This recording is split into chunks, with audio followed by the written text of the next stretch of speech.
Good morning. Good morning. Good morning, Bev. Good morning. Good to see you all. Yes, good to be here. A long time.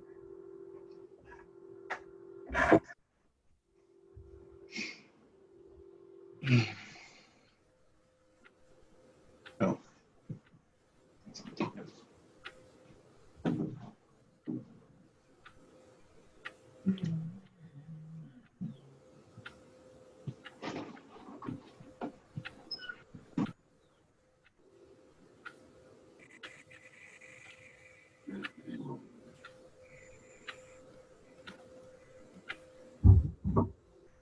Morning, everyone. Good morning. Good morning. Yeah, Brian's trying to get us all hooked up here. Oh, good. Brian's the man. He knows what's going on. I certainly hope so, because I'm not the high-tech person. Oh, yeah. He manages a good Zoom meeting, that's for sure.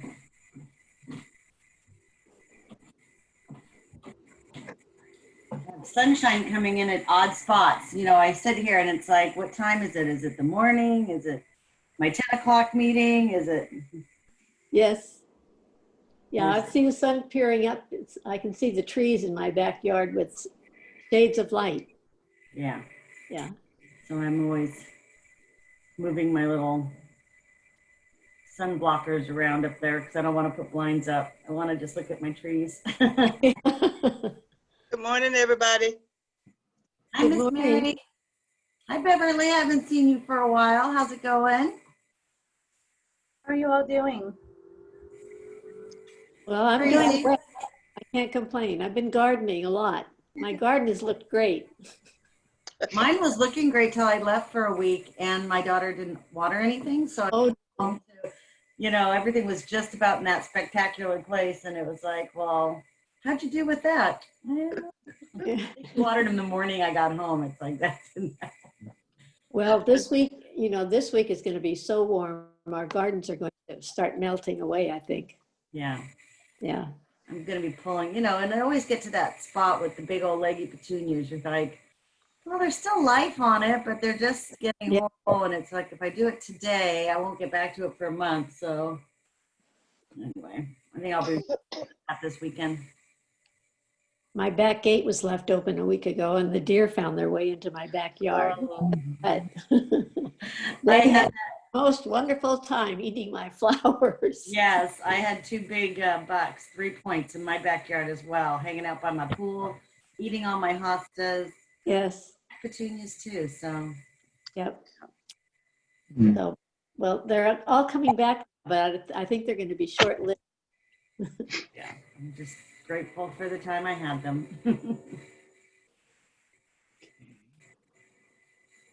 Well, Elliot, so the login information we have for the YouTube stream it's outdated. So Brianna's working on that for me, but I'm recording and we'll upload it to YouTube later. So that, that'll count.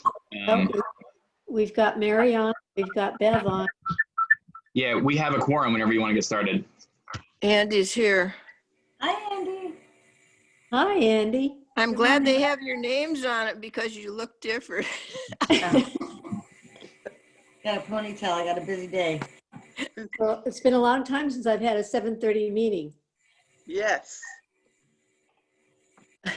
So, did you all get the agenda? I can't get you on my iPad. Incorrect meeting. What does that mean?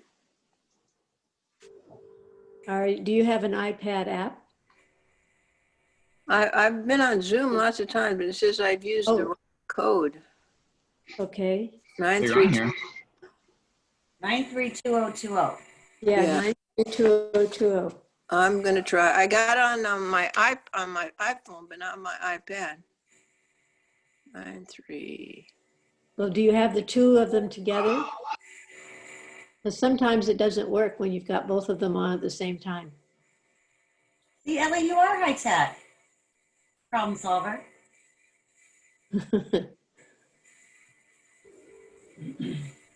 But we do have Andy, so we could probably move forward with just getting approval of the agenda while she's getting that organized. Okay.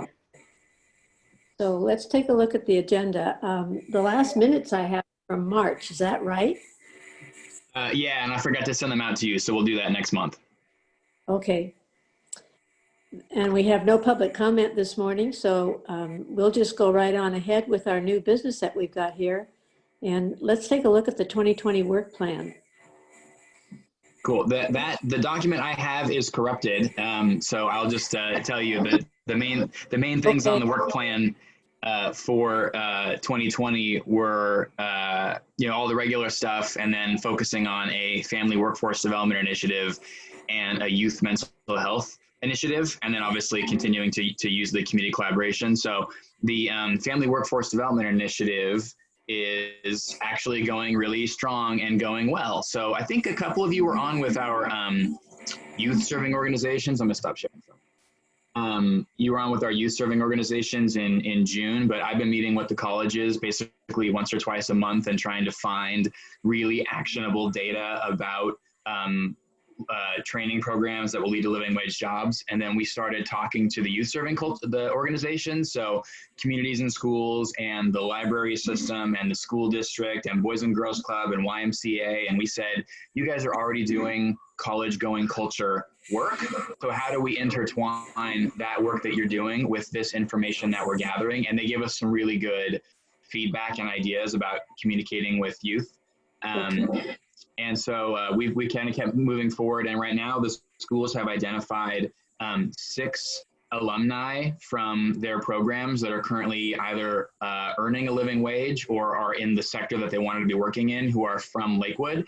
And we have set up some interviews with them. So we're going to do some interviews and just ask them questions like, tell us about your job, tell us about the training program. What were you worried about going into the training program? What were the actual obstacles you had to overcome? What advice would you give to somebody who's looking at a program? And then turn those into 3 or 4 minute kind of promos for those jobs and those training programs. And the colleges are giving us some like B-roll. So have some like pilot videos to kind of show some of these pathways in the community. And then we also have at least one really good proposal for the regular human services funding for a workforce development partner to kind of take this work and keep going. Because obviously my capacity is super limited. I can only put really a couple hours a week to pushing that rock up the hill.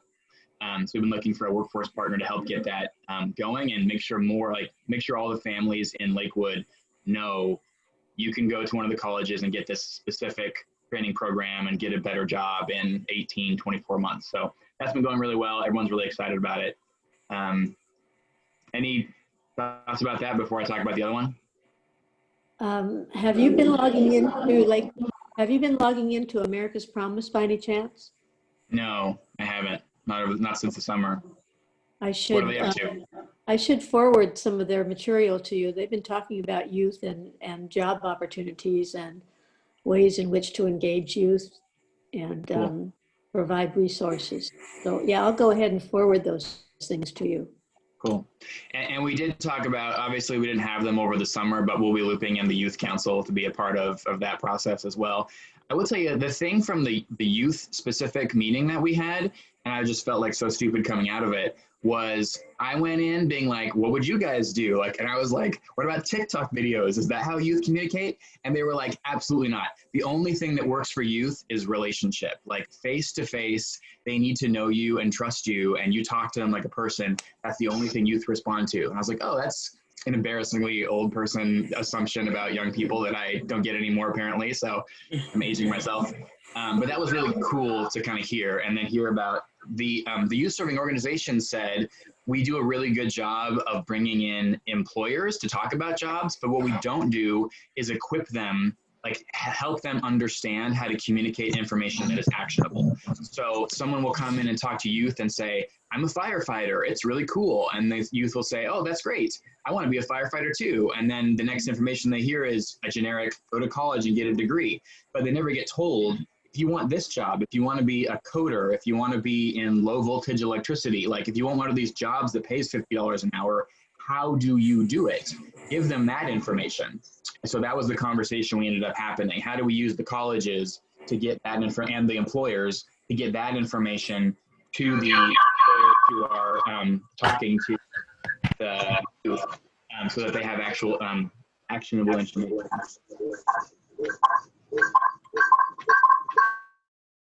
Boom. So that was really cool and good to change my own assumptions. Mary.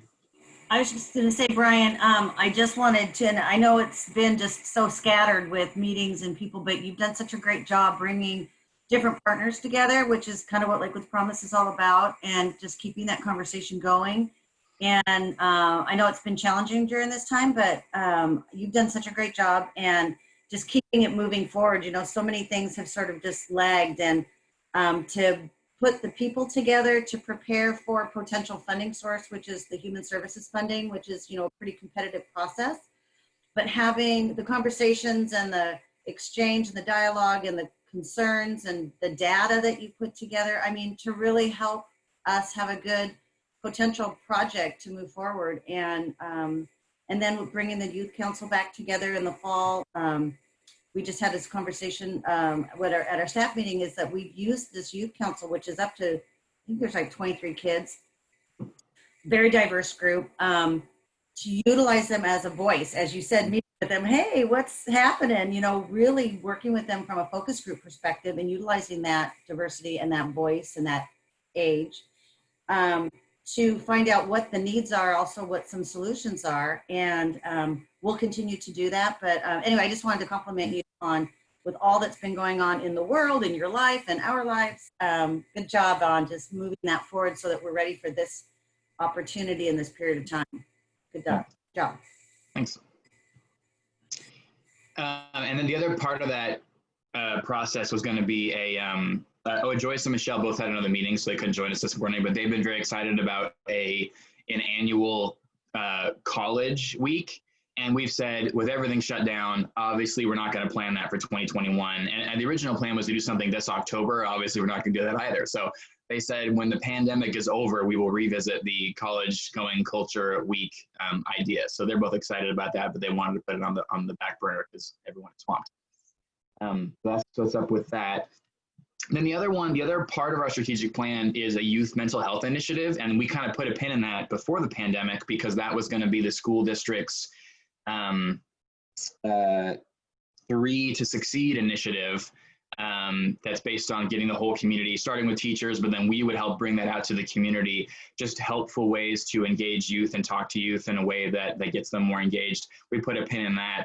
But I would say that I already sent this out, but how we used the human services funding from the CARES Act is actually our youth mental health initiative, because what happened, like the community collaboration meeting is a function of the Promise Board, and we took the conversations from the community collaboration and actually used that feedback to determine what the needs for children, youth, and families were in the community. And then we actually used the $640,000 of human services care funding based on that feedback.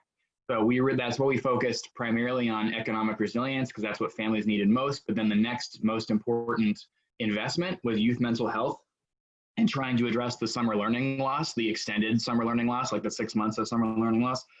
And now even more, as the online school is not going to be ideal, which is why we put the second biggest funding was the communities and schools, because we said that case management and support services for low-income youth and families is critical to keep going through the summer, because normally they take the summer off, and we said that has to keep going through the summer to keep kids engaged, so they're more or less ready to go by the fall. And then we basically used our existing human services contracts to fund more youth programming, which has all gone virtual, domestic violence and behavioral health, which was direct feedback from the partners in the community collaboration that we're concerned about behavioral health and substance abuse and domestic violence with everybody cooped up in their homes. And then we took it off because the county is funding it, but access to food was the other one. And so we made sure, hey, families need to have access to food. We made sure that especially the St. Leo's programs, the backpack program and the mobile food program at Springbrook, we made sure those were being funded before we took that off our list. So the CARES funding distribution is really our youth mental health initiative for the year, is how I'm looking at it. So those are the kind of two things that, that I've been working on, and that's basically my update for you all.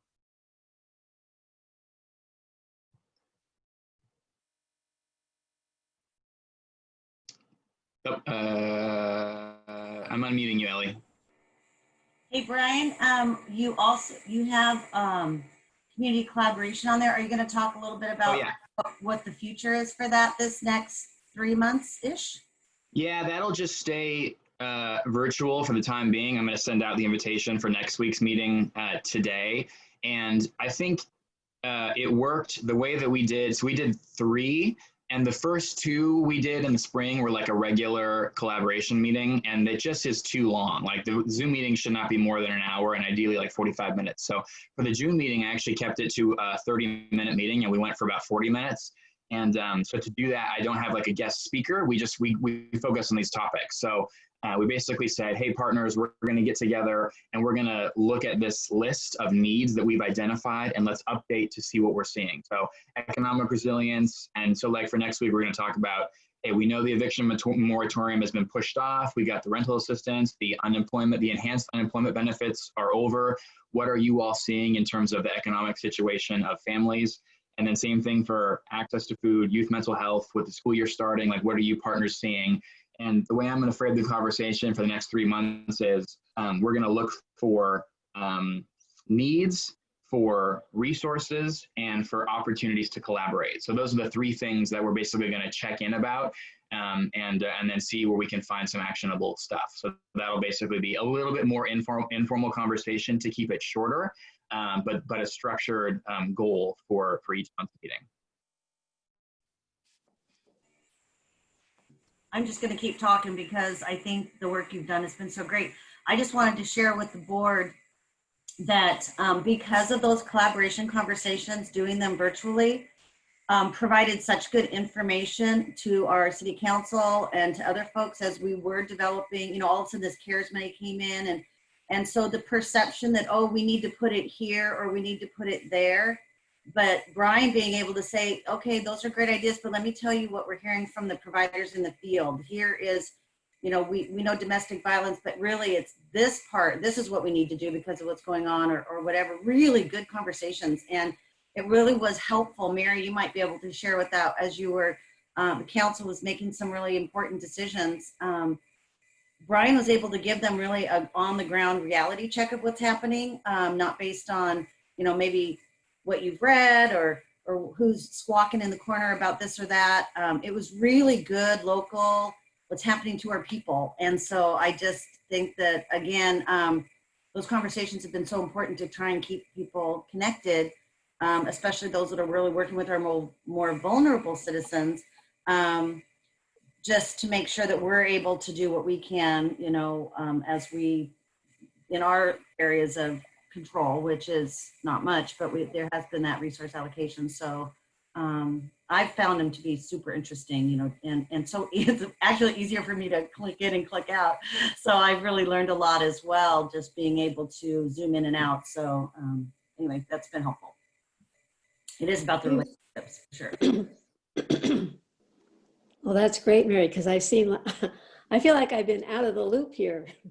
I know there's a lot of things going on, and, you know, from the things that Brian has sent to me, and I agree, he's done an absolutely fabulous job because there are so many balls up in the air right now, so many needs, and it's a time where, you know, we are all under stress, I think, with all of the issues that are going on, and this mental health issue that we are working on more productively probably at this point.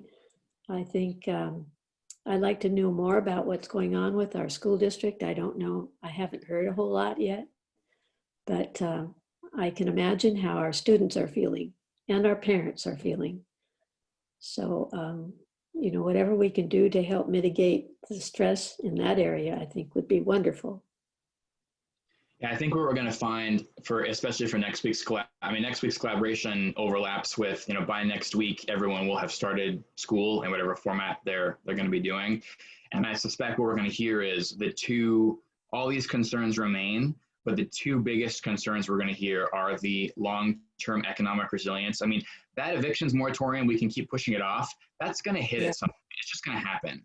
And we can't pretend it's not coming, right? So keeping that on our radar is one. And then the other one is, the youth mental health and their virtual learning. And as someone who has a kindergartner that's supposed to start virtual learning next week, and I still have no information about who his teacher is, what technology we're using, like what does the day look like? I have zero information, and he's supposed to be starting on Tuesday. So I'm in that boat as well. It's gonna be tough. It's gonna be real tough. And I saw the data that the other day that 1 in 5 parents, working parents in the US, or 1 in 5 adults in the US are not going back to work because of childcare issues related to school primarily. So. Yeah, that is a really hard nut to crack, because so many different things are involved in childcare and parents. So one more update I forgot about. There's one last investment we made, or most recent investment we made with the CARES funding. We had some left over after we had allocated the funding, and I have been doing all my virtual site visits of the human services organizations. And what I have been hearing over and over and over again is childcare. Like, if parents do not feel safe using childcare, they can't go back to work. And where it's like, one of the more devastating ones was talking to like Lindquist's, dental care for children, because they were saying a lot of our dental assistants are single parents. They can't do their job virtually. So if their kids are at school virtually and they have to do their school from home, like our dental assistants, they have to stop working. Like, what's the plan here? And they can't just go to childcare because that's not education.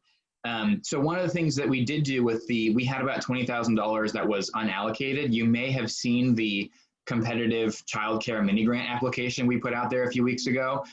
So we have 194 licensed family or childcare centers in Lakewood, and we put out a competitive application and just said up to $2,000 for a mini grant for childcare providers in Lakewood to increase the health and safety measures of their facilities so that parents are more comfortable using them to help their parents go back to work.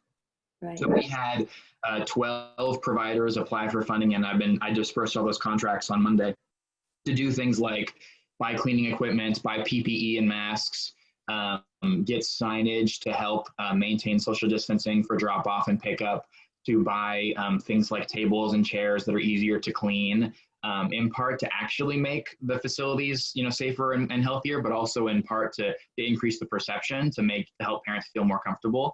And then hopefully increase awareness that the child care providers are open, because a lot of them told me, I got space for 10 families, I got 2 families, I got 3 families. If I don't increase the number of families, I can't keep my doors open. And if the child care providers close, then it's even worse for parents. So that was a small investment. It was what we had left over, but we put that into child care as best we could. Well, that sounds wonderful, really. Every little bit helps, no matter how much or where, I think, at this point. So is there anything else that you wanted to discuss on our work plan for the rest of the Nope, that's it for what I have, and I'll just keep you updated. Okay. We had talked about checking in with our church community and seeing what kinds of things are going on with our churches. Does anyone in our group, in our Promise group, have connections with any of our churches? And if so, do you know what's going on with your own church community at this point?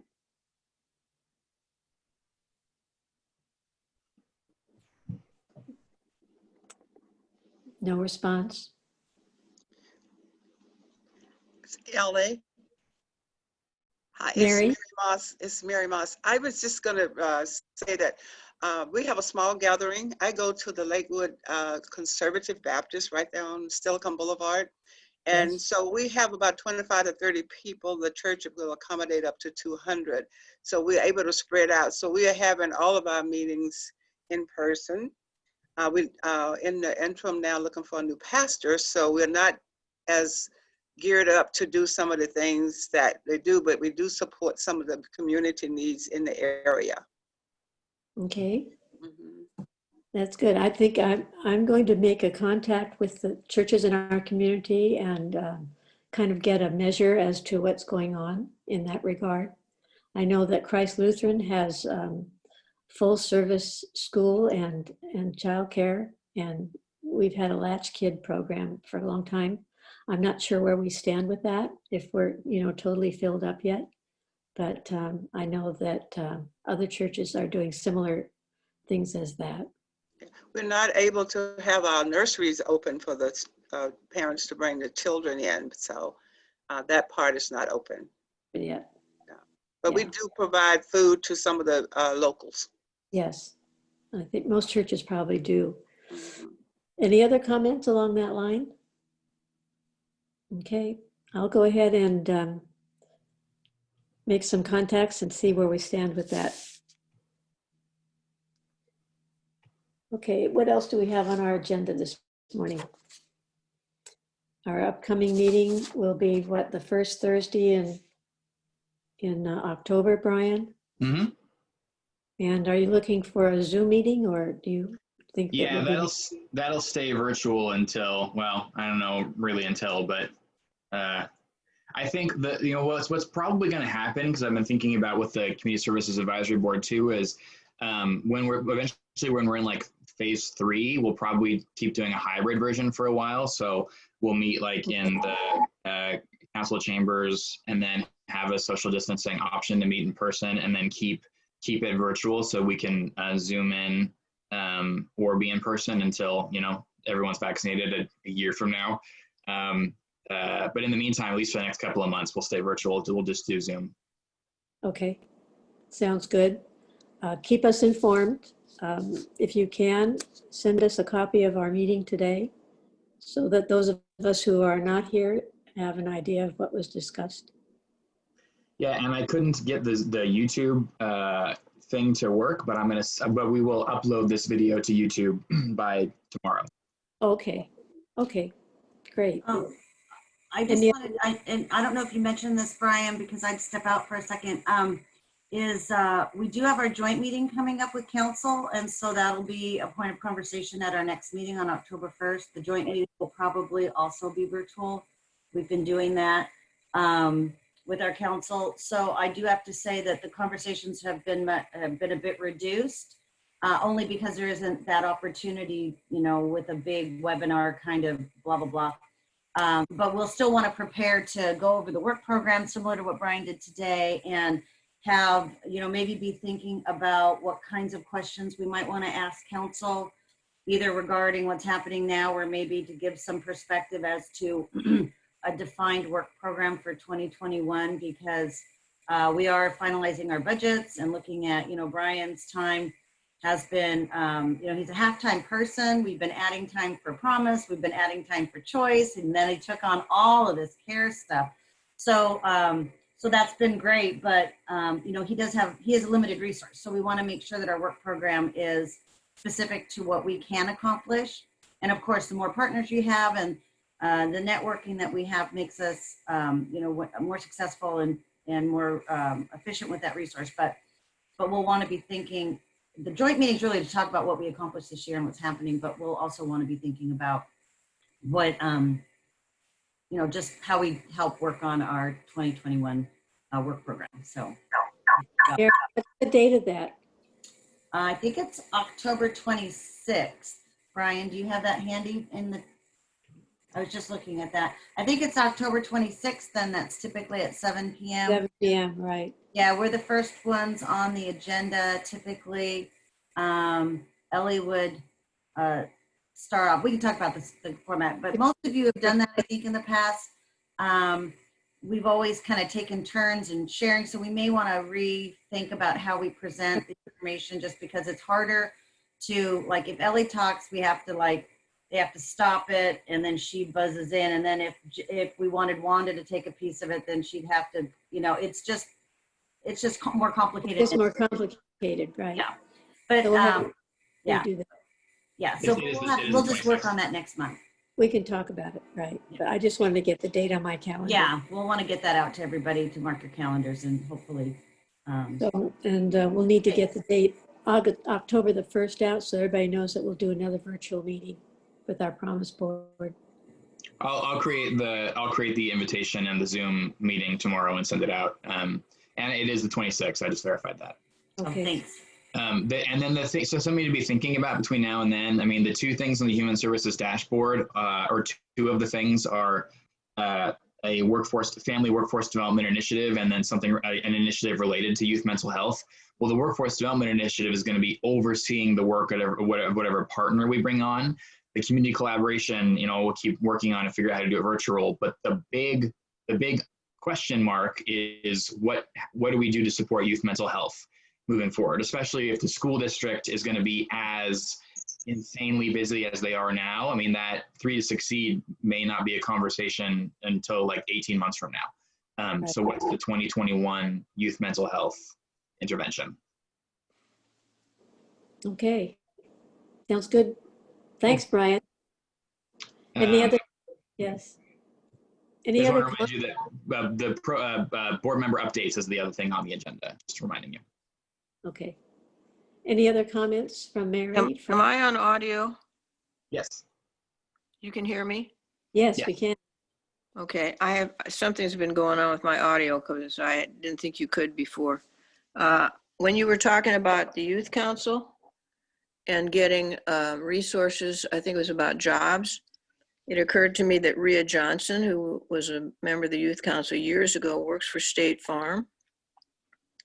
And she could be possibly a resource in getting resources from State Farm, not monetary resources, but some kinds of training capabilities for our youth, or just connections to our youth. I think State Farm also has some funding programs, some grants and things, so that should be a great connection there. Mm-hmm. Yeah, she lives in Lakewood, and she's in their legal department actually, and deals with lots of different things. I don't know, Rhea's always got a lot of things going on, Mary, as you know. The second thing is she's involved with a group that's meeting with Black pastors who are particularly concerned about the current racial issues in Lakewood. And I think that could very well be something that's very useful to Promise. I mean, they certainly impact our youth.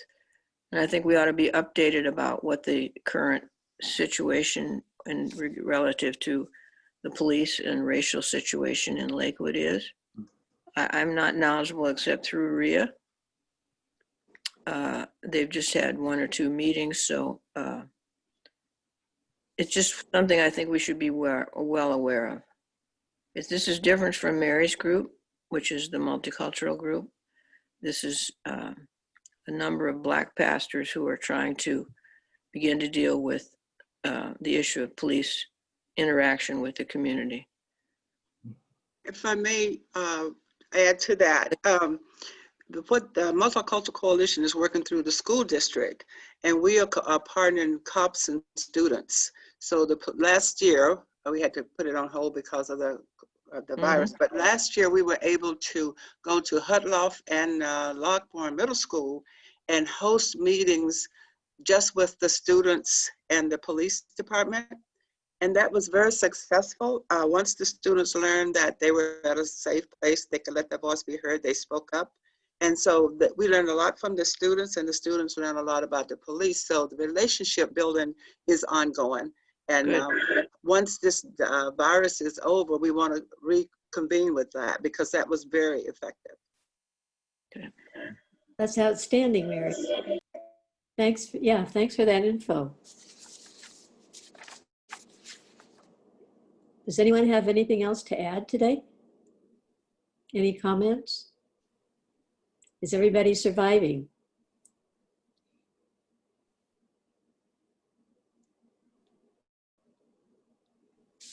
Well, if there's nothing else, then we can, bring our meeting to a close, and we'll meet again in a month from now. And we'll do what we can with the time we have and the resources we have in the meantime. Thank you. Good to see everybody. Stay safe. You do. Thank you. Thank you. Thanks again. Thanks again, Brian. Yeah, my pleasure. Good job, Brian. Have a nice day, everybody. You too. Everybody You too. Bye.